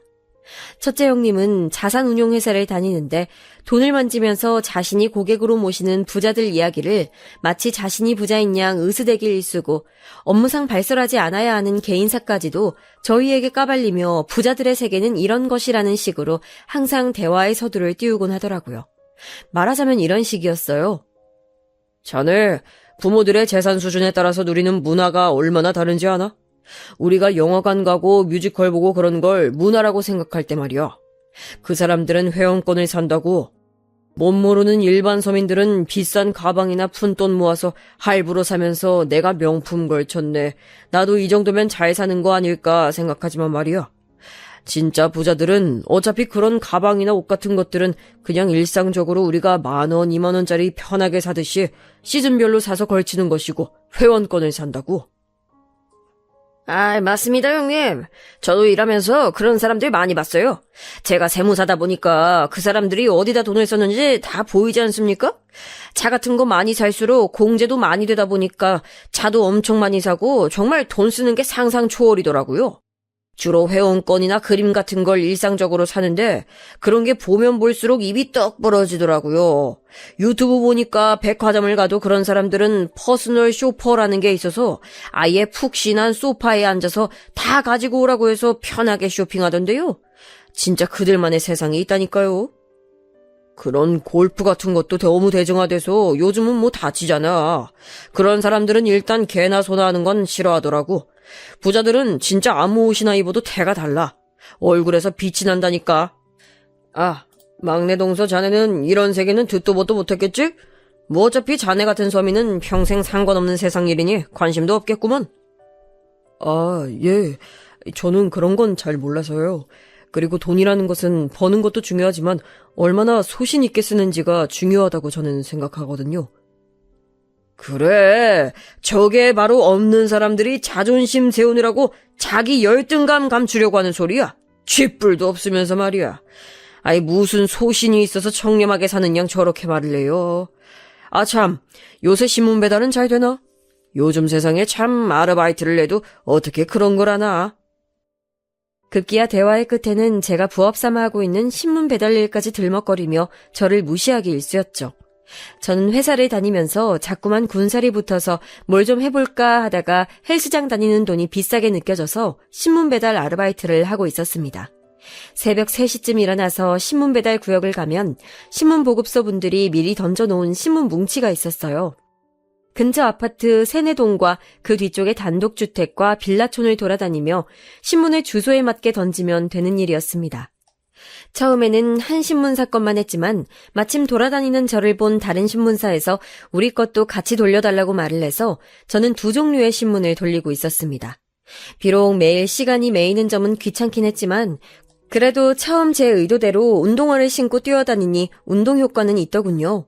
그렇게 몇 달째 저는 신문 배달 아르바이트 겸 다이어트를 하고 있었습니다.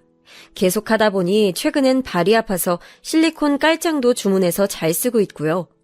아내는 처형들과의 대화에서 우연히 깔창 얘기가 나와 추천을 해준다고 그 얘기를 했던 모양이었어요. 그런데 그걸 가지고 그 후로 뻑하면 얼마나 사정이 쪼들리면 신문 배달 일까지 하냐는 둥 아내와 그 남편들은 시도 때도 없이 그 이야기로 저희를 놀리더군요. 저는 너무 심하게 놀려서 사실은 취미로 하는 것이고 그 알바비로 고아원에 제 자식들 이름으로 기부를 하고 있다고 밝힐까 하다가 어차피 모 눈에 뭐만 보인다고 이런 얘기를 한들 좋게 생각할 사람들인가 싶어 관뒀습니다. 저의 보람있는 봉사활동까지 가난뱅이네 어쩌네 하면서 매도당하고 싶지 않았거든요. 그런데 아무렇지 않게 넘기는 저와 달리 그런 대화들이 명절이나 가족 행사에 오갈 때면 아내는 항상 속상해했습니다. 그런 대화에 발끈해서 돈 있는 걸 밝혔다가 저 속물적인 형님들이 얼마나 들러붙을지 생각만 해도 피곤했기 때문에 저는 그냥 저를 무시하면서 아예 가난뱅이라 생각해주는 쪽이 좋았습니다. 아내는 아이들까지 같이 무시당하는 것 같다며 애들 교육이라도 비싼 영어 유치원도 보내고 좋은 옷도 사주겠다고 주장하다가 저에게 야단을 맞곤 했습니다. 저는 결핍이 아이의 교육에 얼마나 중요하고 꼭 필요한 교육인데 귀한 아이들일수록 험하게 키우는 것이라고 다양한 사람과 섞여 치이기도 하고 다소 열악한 환경에서 교육도 받으며 스스로 자생하는 법을 익혀야 이 험한 세상 살아간다고 말했습니다. 하지만 여보, 당신도 내 교육관 알잖아. 동의했었고. 왜 흔들리는 거야?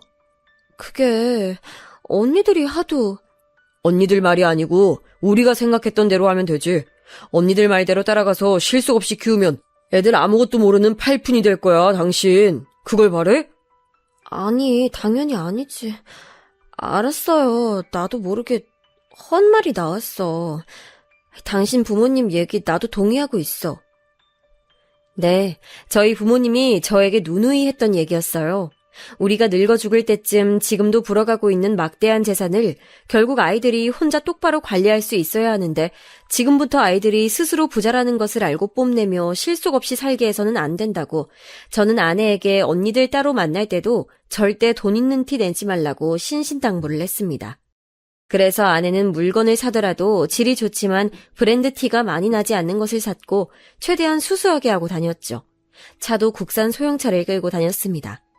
하지만 처형들은 리스까지 해서 외제차를 타고 백화점에서 파는 몇백만 원짜리 반지며 목걸이를 할부로 긁으며 사치를 해대더군요. 애엄마들 사이에서 기죽지 않으려면 이 정도는 걸치고 다녀야 한다면서요.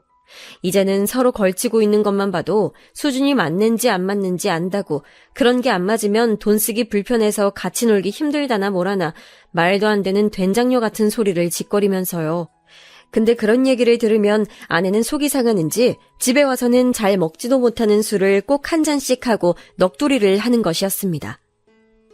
언제까지 이렇게 말도 편히 못하면서 살아야 돼? 언니들이 당신 욕하고 무시할 때마다 이 아파트도 실은 우리 거고 땅도 있고 건물도 몇 채나 있다고 그렇게 존경하는 100억대 부자가 우리라고 얘기하고 싶은데 우리 언제까지 무시당하고 삭히며 살아야 돼, 여보? 나 가끔은 너무 속상해. 언니들이 너무 그러니까 자존심이 너무 상한단 말이야. 여보, 내가 말했잖아. 그런 얘기해봤자 좋을 거 하나 없다고. 사람들이 돈 많은 사람 하나 주변에 생기면 얼마나 그 사람 팔고 다니는지 알아? 무슨 일만 생기면 우리한테 와서 공짜 돈 바라고 돈도 많은데 보태주라는 둥, 기한 없이 빌려주라는 둥, 진짜 못살게 굴어서 편히 살 수가 없어. 이건 내가 살면서 경험해봐서 잘 알아. 이 문제만큼은 내 말 믿고 계속 비밀 지켜줬으면 좋겠어. 그럼 저는 다시금 아내에게 간곡하게 부탁을 하는 것이었습니다. 그러던 중 결국 처형들과 아내 사이에 사건이 하나 터지게 됐어요. 아무래도 자매들끼리 친밀하다 보니까 일어난 일이었죠. 사건의 발단은 아이들 교육 때문이었습니다. 어머, 너 영어 유치원도 안 다니는데 캠프도 안 보내면 어쩌려고? 큰일 난다. 애 영어 못하면 나중에 친구들이랑도 못 어울리고. 문제는 그게 아니라 아이 성적 관리가 안 돼. 영어가 얼마나 중요한데? 수능까지 국영수는 기본인데 지금 잡아놔야 애가 편하다니까. 너 참 언제 애 엄마 될래? 처형이 명절날 다 같이 모인 화개애연 자리에서 그런 말을 한 것이 시작이었어요. 그 이후 처형은 계속해서 이러면 안 된다느니 애 다 망치겠다느니 되도 않는 난리부르스를 떨더라고요. 아내는 한마디도 못하고 그냥 입술만 물어뜯고 있었어요. 사실 아내는 비록 우리가 있는 티 내지 않고 살기로 했지만 애들 교육만큼은 정말 발품을 팔고 정보를 모아 좋은 것을 시켜주고 싶어 했죠. 또 제가 일반 유치원을 보내기를 원했기 때문에 아내는 영어에 대한 고민이 많았습니다. 영어 유치원을 보내지 못하면 영어를 어떤 식으로 시켜야 하나 고민을 했던 거죠. 본인이 외국어 전공자이기도 해서 어릴 때 조기 교육으로 외국어를 해야 나중에 공부할 때 편하다는 확고한 소신이 있었거든요. 근데 처형들은 무리를 내서 마이너스 카드까지 내가며 영어 유치원을 보내고 있었고 아내는 그런 언니들이 부러웠던 모양이었어요. 영어 유치원을 다니는 아이들을 대상으로 거기 엄마들끼리 서로 방학 때 영어 캠프 같은 것을 조직해서 한국 내에 있는 미군부대 체험 프로그램을 진행한다고 했는데 저 말까지 들으니 아내는 우리 아이들을 그 프로그램에 꼭 보내고 싶어 하더군요. 저는 영어는 때 되면 다 하게 되지 않겠냐고, 정 필요하면 나중에라도 외국 보내면 되지 않냐고 했지만 아내는 지금 언니들이 하려고 하는 그 캠프를 꼭 보내고 싶다는 겁니다. 다른 건 몰라도 외국어 교육에 있어서는 자기 얘기를 들어달라는 것이었죠. 당신 내가 다른 쪽으론 부탁 안 하는 거 알잖아. 이건 정말 우리의 교육에 필요해서 그래. 안 그럼 내가 불안할 것 같다고. 아내가 간곡히 얘기하자 어쩔 수 없더라고요. 아내의 말에도 일리는 있으니까요. 저는 처형들이 의아해할 것 같아 마음에 걸렸지만 아내가 너무 강력하게 주장을 해서 정 그러면 알겠다고 보내라고 했죠. 그런데 갑자기 다음 주에 아이들 영어 캠프가 있다고 들떠있던 아내가 전화로 소리를 지르며 처형에게 화를 내는 것이었어요. 언니! 내가 그렇게 부탁했잖아. 우리 애들 꼭 그 캠프 할 거라고. 돈 보내줄 수 있다고 했잖아. 이제 와서 그 자리가 다 찼다는 게 말이 돼? 아니, 그게 큰언니가 잘하는 분인데 그분이 재산이 50억이나 되고 엄청 잘 사는 분이라네. 이번에 한 자리 마련해서 자기 애 넣어주면 골프 라운딩 대접을 하겠다고 해서. 근데 우리 그이 쪽으로 일도 따줄 수 있다고 하는 바람에 너네는 다음에 꼭 끼워줄게. 어차피 돈도 좀 무리 아니었어? 돈 좀 모으면서 다음 기회 좀 기다리고 있어. 신랑이 그쪽 일도 따면 내가 다음에 맛있는 거 한번 사줄게. 조카들 데리고 와. 암튼 미안하게 됐다. 너무 섭섭해하지 마. 언니, 정말 너무한 거 아니야? 돈 있다고 얘기했잖아. 처형은 자기 입장만 얘기하고 거의 울먹거리는 아내를 무시하며 전화를 끊는 것이었어요. 저는 아내가 어깨를 들썩거리면서 우는 것을 그때 처음 봤습니다. 말없이 화장대 의자에 기대어 눈물을 쏟는 아내를 보자 저도 부하가 치밀어 오르더군요. 보자 하니까 정말 사람을 무시해도 정도가 있지 어떻게 친자매인데 이렇게까지 사람을 함부로 대할 수 있을까요? 거기다 또 한 가지 골프 라운딩 사건도 있었습니다. 처형들이 큰맘 먹고 데려가 준다며 골프를 치러 가자고 장비도 다 주겠다면서 아내에게 바람을 잔뜩 불어넣어 놓고는 막상 당일에 남편 중요한 손님이 오기로 했다면서 취소를 해버리는 것이었어요. 아내는 자매들끼리 오랜만에 논다며 신나 있었는데 원래 처형들과 아내 그리고 큰언니의 남편, 형님 이렇게 4명이서 가기로 했는데 갑자기 큰형님이 자기가 데려올 중요한 고객이 있다면서 처제는 다음에 부르라고 했다는 겁니다. 그러면서 하는 말이 어차피 신문 배달하는 집구석에서 골프나 쳐봤겠냐고. 이런데 한번 왔다가는 다시는 못 올 건데 와봤자 뭐해. 그냥 집에 있으라고 해. 라고 했다더라고요. 처형들은 경악스럽게 그런 말들을 여과 없이 전하며 아내를 무시하더군요. 저는 저번 영어 캠프 사건도 그렇고 이번 일도 그렇고 점점 한계치에 다다르는 것을 느꼈습니다. 그래서 너무 화가 나 직접 전화를 걸려 했습니다.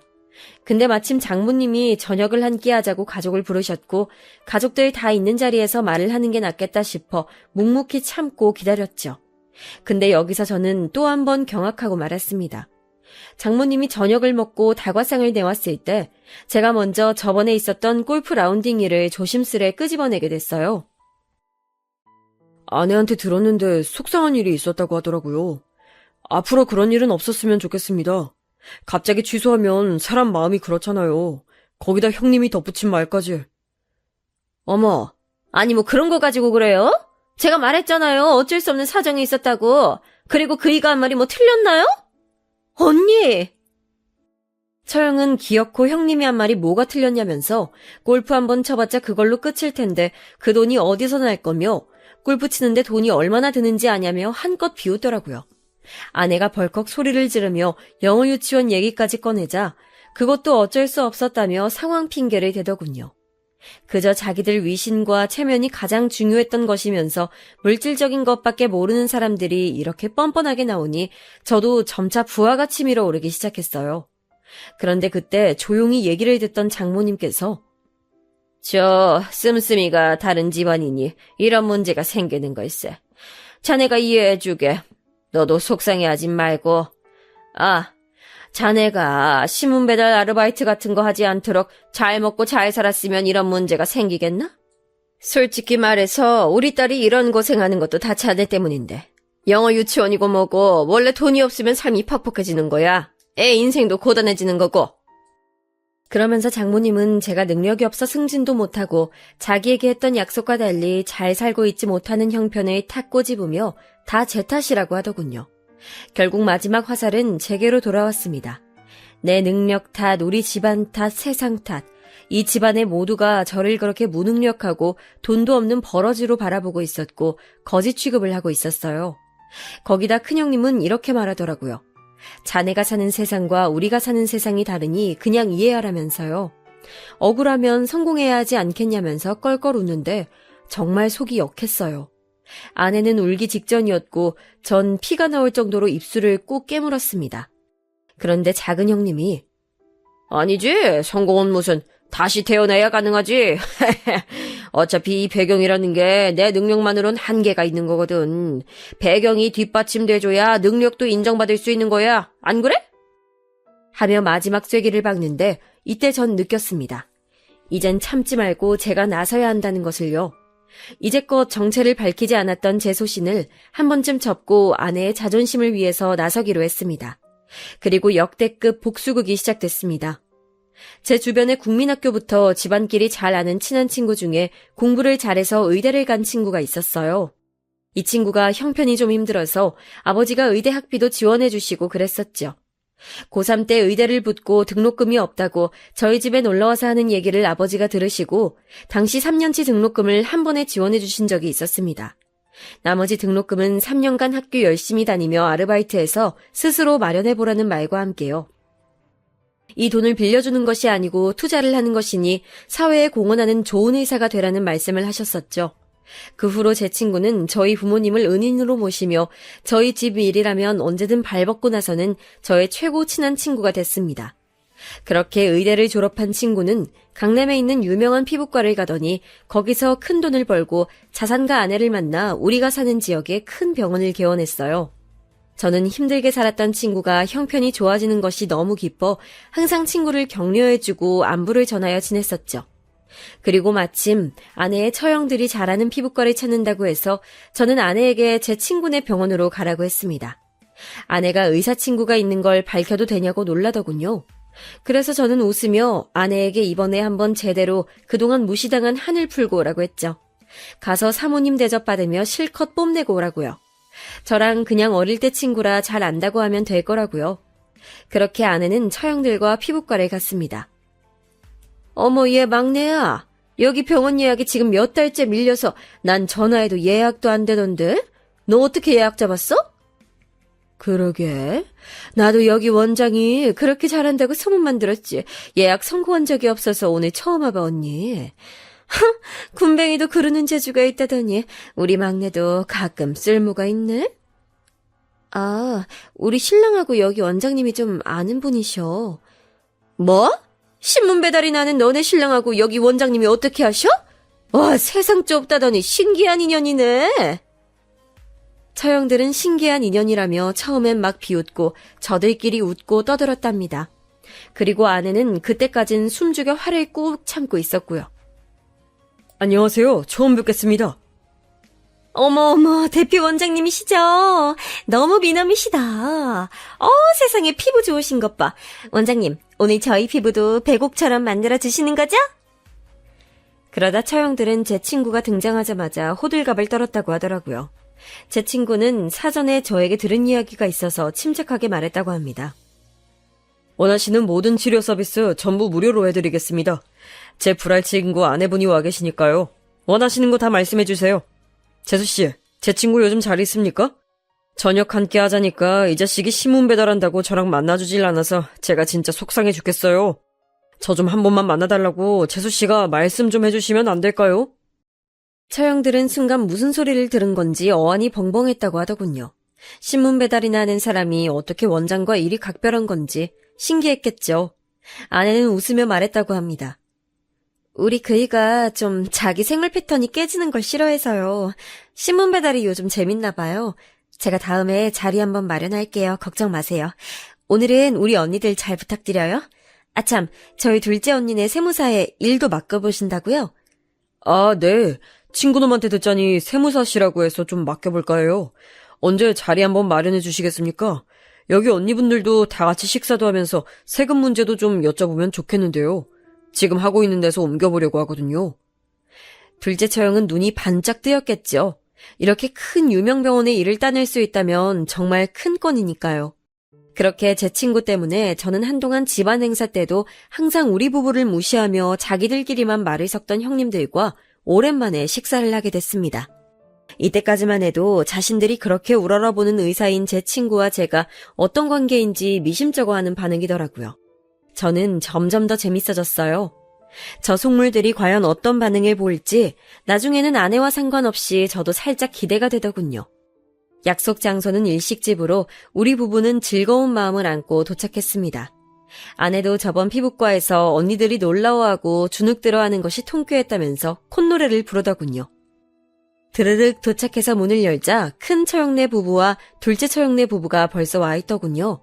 제 친구에게 선물할 고급 와인도 들고 왔더라고요. 사실 제 친구는 소주파인데 저는 속으로 웃었습니다. 인사를 나누고 자리에 앉자마자 질문이 쏟아지더군요. 오랜만이야, 동서. 그런데 의외의 인맥이네. 저 병원 되게 유명하고 요즘 핫한 곳인데 자네가 어떻게 하나? 아이, 그러게 말이야. 우리 회사에서도 자산 설계하시라고 몇 번이나 연락을 해도 원장님이 하도 바빠서 통화 한 번 안 되던 곳인데 자네랑 어떻게 알아? 저는 태연하게 웃으면서 말했습니다.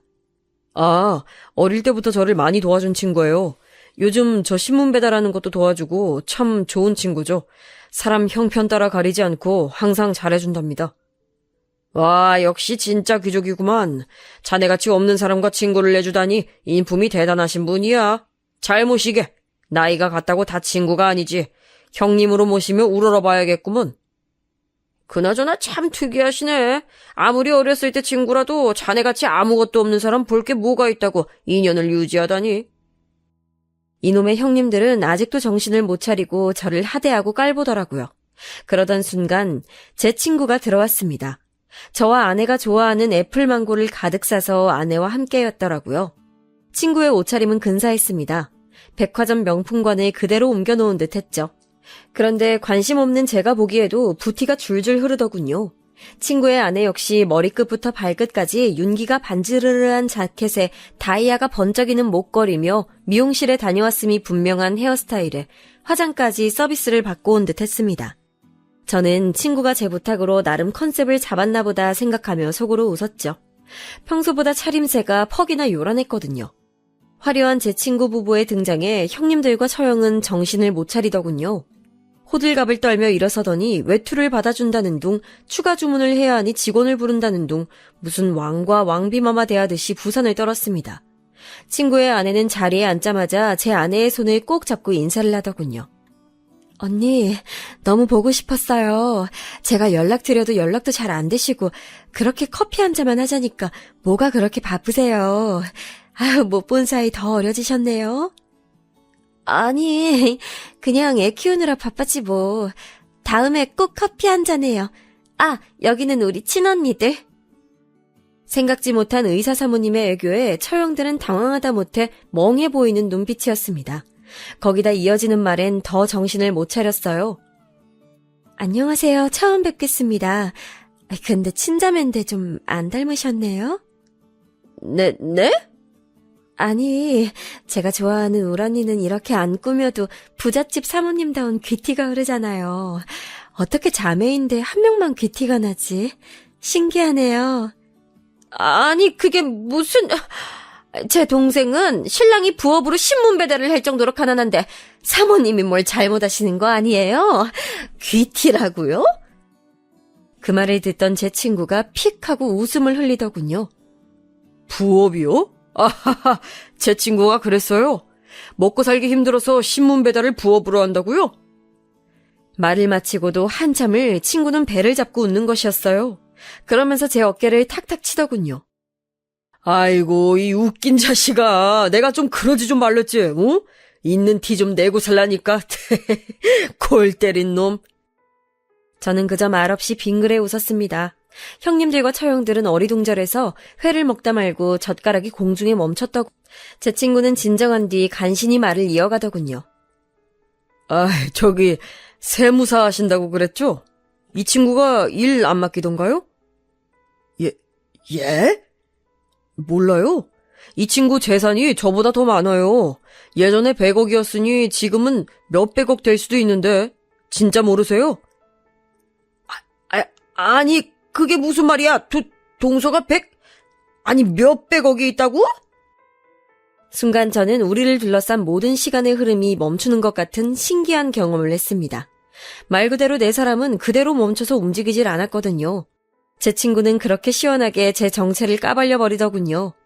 얘네 아버지가 완전 부자였는데 그것도 몰랐냐. 지금 살고 계시는 그 원룸 건물 외에도 가지고 계시는 건물이 몇 채인 줄 아느냐. 지금 얘네 아파트도 살고 있는 것 빼고도 몇 채나 더 있고 주식에는 얼마가 물려있는지 아냐. 진짜 어떻게 가족이신데 아무것도 모를 수가 있냐고 친구는 신나게 속사포처럼 얘기를 하더군요. 그리고 마지막에 이렇게 말했습니다. 제 친구가 가난했던 저에게 의대를 다니게 해준 은인입니다. 돈이 많아도 함부로 쓰지도 않고 신문 배달로 기부도 하고 얼마나 속이 깊은지 저는 진정한 부자의 모습을 보여주는 제 친구가 너무 자랑스럽습니다. 아, 그리고 와인 같은 거 싫어합니다. 잘 알지도 못하고요. 저는 이 친구와 양은 냄비 뚜껑에 덜어먹는 라면하고 소주가 최고거든요. 아, 일단 일어설게요. 친구가 그러고 나가니 무서운 침묵이 흘렀습니다. 그 자리에서 형님들은 갑자기 자세를 고쳐 앉더군요. 우습게도 그렇게 공손한 자세는 그분들을 난 후 처음이었습니다. 동서, 그동안의 무례를 용서해주게나. 우리가 미안하네, 어? 우리가 너무 자네 마음을 상하게 했어, 그치? 그렇게 더듬거리는 큰형님의 셔츠가 땀으로 흠뻑 젖었더군요. 하지만 오히려 비굴한 눈빛이 더 역겹게만 느껴졌습니다. 아니 솔직히 말해 속은 시원했지만 막상 또 일이 나오니 헛웃음이 나오더라고요. 아유 그래 동서 우리가 미안해. 제발 사과를 받아주게나. 왜 진작 얘기를 하지 그랬어. 작은 형님 역시 비굴하게 저에게 빌다시피 사과를 하더군요. 저는 가볍게 웃으며 형님들께 말했습니다. 얘기를 하면 달라지나요? 그동안 저를 발가락에 낀 때처럼 무시하시더니 어떻게 생각이 좀 바뀌셨습니까? 진짜 부자는 어떻다고요? 직접 눈앞에서 보시니 어때 보입니까? 형님들, 이재용도요. 국산차도 끌고 다니고 1,000원짜리 립밤도 발라요. 형님들이 부자라 생각하는 사람들 다 속빈 강정입니다. 제발 실속 좀 차리면서 함부로 남 판단하지 마시고 정신 똑바로 차리고 사세요. 그렇게 저의 통쾌한 복수극은 끝이 났습니다. 사실 복수랄 것도 없었지만 그날 이후 아내는 이제 언니들이 자기 말을 귀담아 듣고 어떻게 그렇게 부자랑 결혼을 했냐고 부러워한다며 좋으면서도 그렇게 태도가 바뀐 것이 씁쓸하다고 말했죠. 저는 그러거나 말거나 우리만 예전처럼 소신 있게 살면 되는 거라고 말했습니다. 그 후로 형님들은 같이 골프를 가자, 제발 우리한테 세금 계산 좀 맡겨라 한동안 질척거리더니 제가 단호하게 계속 거절하자 단념하셨는지 요즘 연락이 뜸하더군요. 거기다 이어서 장모님까지요. 장모님도 이 소식을 들으셨는지 갑자기 용돈 달라며 연락이 오시는데 참 그렇습니다. 제 얘기 어떠셨나요? 통쾌하셨나요? 제 사연 들으시는 여러분들도 혹시 옷차림이나 눈에 보이는 집이나 차로 무시당하신 적이 있으시겠죠? 단언컨대 그 사람은 어차피 인생에서 필요 없는 사람이니 그런 사람 말고 있는 그대로의 나라는 사람의 가치를 알아봐주는 사람들을 곁에 두시길 바랍니다. 짧다면 짧고 길다면 긴 인생길인데 괜히 의미 없는 사람들에게 에너지 쓸 필요가 있겠어요? 저는 앞으로도 새벽에 열심히 신문 배달을 하며 제가 정직하게 땀 흘려 번 돈의 가치를 몸에 새기며 사회에 도움이 되고 우리 아이들에게 올바른 삶의 길을 보여줄 수 있는 사람이 될 수 있도록 노력할 거예요. 여러분들도 저처럼 기부하시고 운동도 할 수 있는 소소한 일거리 한번 찾아보시면 어떨까요? 아직은 한겨울이지만 언젠가 봄이 올 것 같습니다. 흔히 인생을 빗대어 겨울이 지나야 봄이 온다고 하잖아요. 저에게도 힘든 시기가 있었지만 잘 지나고 나니 다시 마음이 봄으로 돌아왔네요. 여러분들도 마지막 겨울 마무리 잘하시고 봄꽃이 만개할 때쯤 우리를 힘들게 했던 시련과 고통들이 물러가길 바라면서 행복한 하루 보내세요.